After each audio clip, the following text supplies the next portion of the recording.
زهقتي من الأكل ونفسك في أكلة حلوة كده تفتح النفس بس ما بيحبوهاش السمك؟ ياه، تعالي أقولك على خلطة حلوة قوي هياكلوها أكل. هاتي السمك اغسليه حلو وفتحيه من ناحيتين، وهاتي الخضار الحلو ده: طماطم، جزر مبشور، بصل، فلفل أخضر وفلفل حار، وكمان طبق بقدونس وشوية خضرة على كزبرة خضراء، وطبق كمون، كزبرة ناشفة، وملح وبابريكا، والليمون طبعا ده أساسي.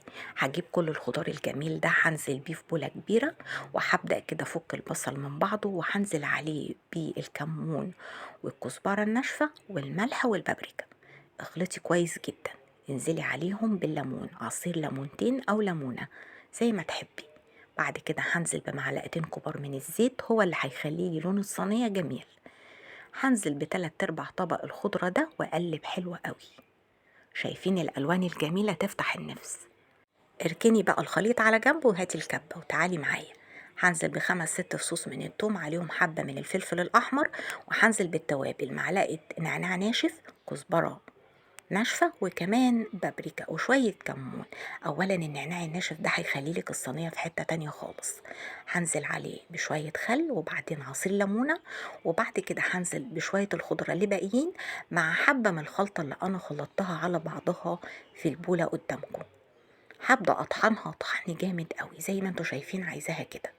هاخد الكمية منها معلقتين كده احطهم على الخلطة بتاعتي الجميلة دي وهقلبها.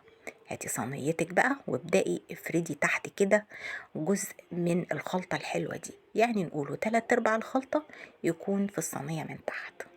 جبت السمك وبدأت أحشيه زي ما احنا شايفين، وفي الفتحات بتاعته كمان هبدأ أتبله حلو قوي. عايزة تسيبي بقى السمك في التتبيلة دي في الصينية لمدة نص ساعة يكون أجمل وأجمل، وكل ما قعد في التتبيلة كل ما شرب من التتبيلة الجميلة دي. هخلص الكمية بتاعتي كلها بالمنظر ده، وبعد كده هجيب الصينية وابدأ أرص السمك واحدة واحدة. أنا عايزة أقول لكم إن الريحة كانت جايبة آخر الشارع، هياكلوها وهيقولوا لك يا ماما اعملي لنا كمان منها. جبت الصينية وبدأت أرص السمك كده بالراحة. شايفين الجمال؟ شايفين الالوان الجميله اللي تفتح النفس؟ هبدا بقى احط باقي الخلطه كده من فوق، مش هكتر علشان السمك كمان عايزاه معايا يبان كده ويبقى لونه محمر وحلو قوي. بعد كده هحط معلقتين زيت على الوش عشان يحمرها لي. عايزه ترفعيها على البوتاجاز من فوق لمده نص ساعه بس يا دوب تغلي، ممكن، وبعد كده تدخليها الفرن تاخد يا دوب لون.